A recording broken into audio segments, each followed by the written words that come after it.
Et j'ai beaucoup voyagé. Par exemple, j'avais des amis mauriciens qui faisaient d'autres études, etc.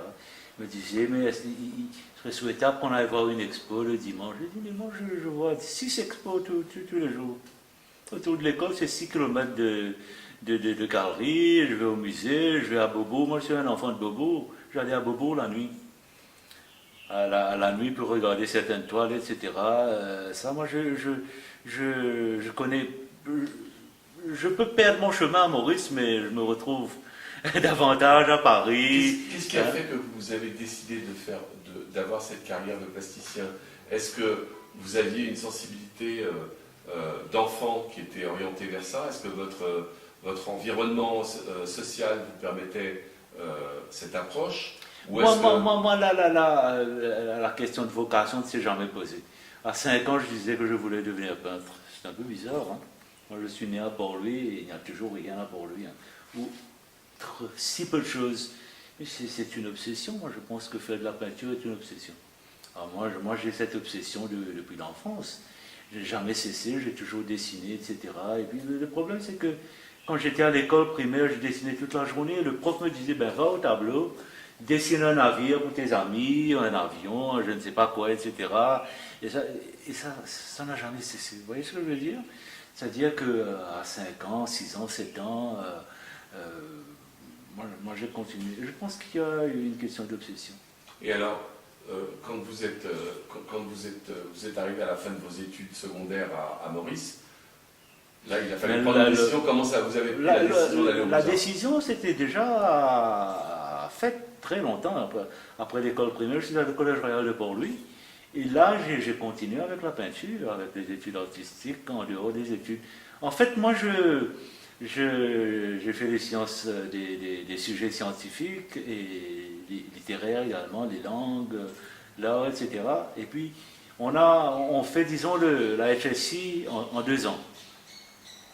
Dans le cycle français, en fait, c'est la première et puis la deuxième année, etc. Et moi, je faisais des sujets scientifiques. Et puis je savais pertinemment qu'il y avait une bourse française. À Paris, moi je savais le grand désert, le grand vide. Ben moi je l'ai ressenti ici, en revenant ici. Je pense que je suis tombé malade que je suis revenu. Moi je ne suis jamais revenu à Maurice. Moi je voulais aller aux États-Unis. À 24 ans, j'ai terminé mon diplôme. Je voulais aller aux États-Unis, mais je suis tombé malade. Et c'est comme ça que je suis revenu à Maurice. Sinon je ne serais jamais revenu à Maurice. Alors moi je suis rentré ici. Après avoir vécu des années d'une richesse incroyable à Paris, peinture, cinéma, photo, théâtre, tout ce que vous voulez. J'adore la musique et j'allais très souvent. Je faisais de la musique également, je jouais dans un groupe, etc. Bon, peu importe, mais il n'y a pas eu de décalage. Moi, ce qui m'intéressait, qui m'intéresse toujours, c'est de comprendre comment la création se fait. Vous voyez ce que je veux dire? Et moi, je suis dans mon plat. Dans mon plat, quand il s'agit de créer, de faire des choses, etc., de ne pas rester là et d'attendre. Vous voyez ce que je veux dire? D'attendre que l'État fasse un musée, que l'État vienne acheter des choses, il faut se débrouiller soi-même. À la différence, je pense, d'autres pays de la zone, où les gens sont peut-être par exemple, par rapport à la Réunion, que je connais très bien. La Réunion, de toute façon, où les gens, ils ont toutes sortes d'organismes, comme le FRAP. J'ai beaucoup travaillé avec le FRAP de la Réunion. Il y a des Mauriciens qui vivent aux États-Unis, qui vivent en Australie, qui vivent en France ou dans d'autres pays, ou même à Maurice, etc., et qui ont une certaine cote. Hein. Mais en fait, ça vient avec le travail. Si Marchand maintenant, si Malcolm est reconnu pour ce qu'il fait, c'est à cause je vous dirais à cause de son obsession de la peinture, de sa façon de peindre, etc. Il y a eu ces différentes périodes, etc. Et puis, c'est un grand écrivain, un grand poète. Magnifique écrivain, magnifique poète, etc. Et puis qui s'est mis à faire de la peinture à 60 ans, etc. Parce que moi, je dis à mes étudiants, Grand Mademoiselle aux États-Unis, vieille dame de 80, ou le facteur cheval, ou le chose, etc. La vieille dame qui a 80 ans, le mari est mort, sa ferme, et les enfants sont partis, etc. Elle se met à la peinture. Elle avait des choses à dire. Elle a vécu 80 ans, elle a des choses à dire. Et maintenant, elle est dans les musées, au Séraphine, ou des gens comme ça, des autodidactes. C'est préférable peut-être d'être un autodidacte, n'être pas aller à l'université, mais de faire quelque chose d'intéressant. Si quelqu'un a quelque chose à dire, il le dit.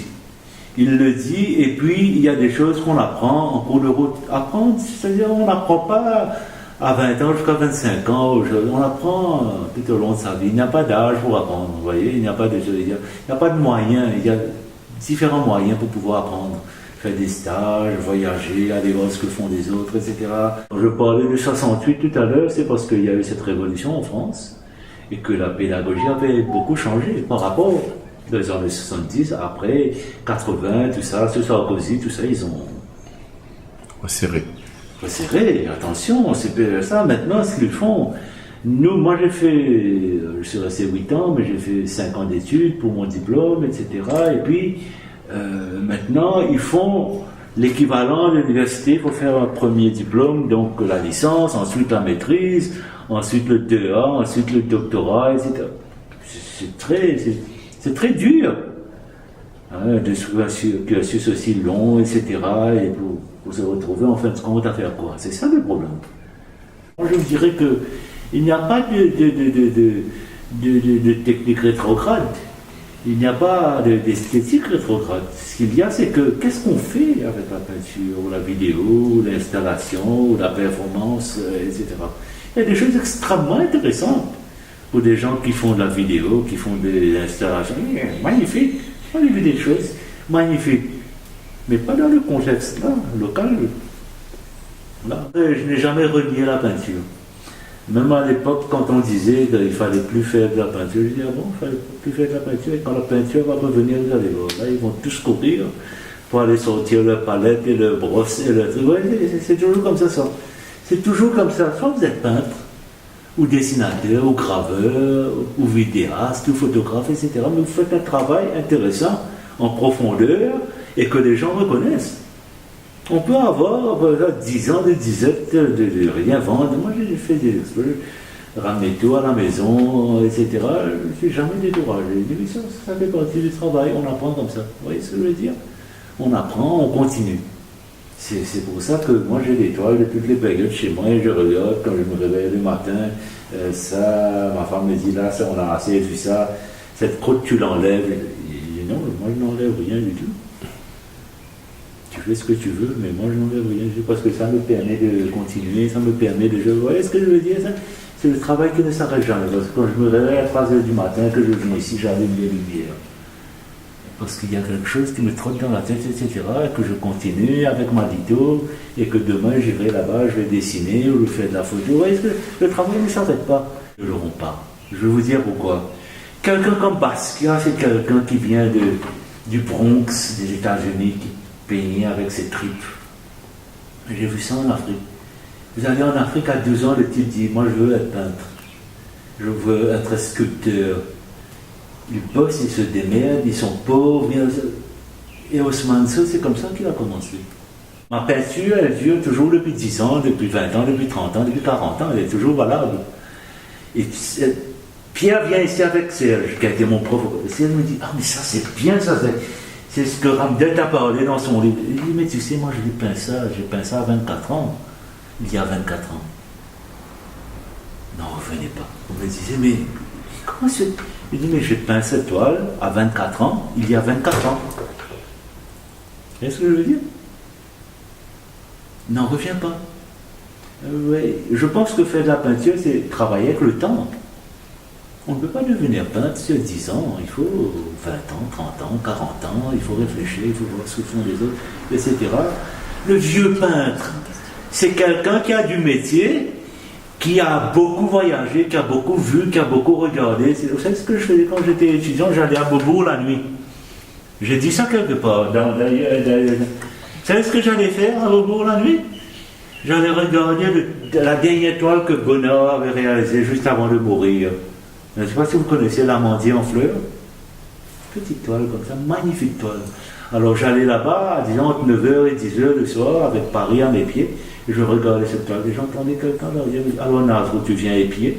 Il y avait un ami espagnol, Ros Blasco, qui est à Barcelone, qui est un immense peintre, qui est à Barcelone, qui vit à Barcelone, et il me dit, alors tu viens épier la peinture? Je lui dis, mais tu sais, c'est comme ça qu'on apprend. Antonio, c'est comme ça. Je me dis, mais c'est comme ça qu'on apprend. Vous voyez ce que je veux dire? C'est comme ça qu'on apprend. Et puis on reste chez soi, tranquille, on fait son truc. Pour le reste, excusez-moi.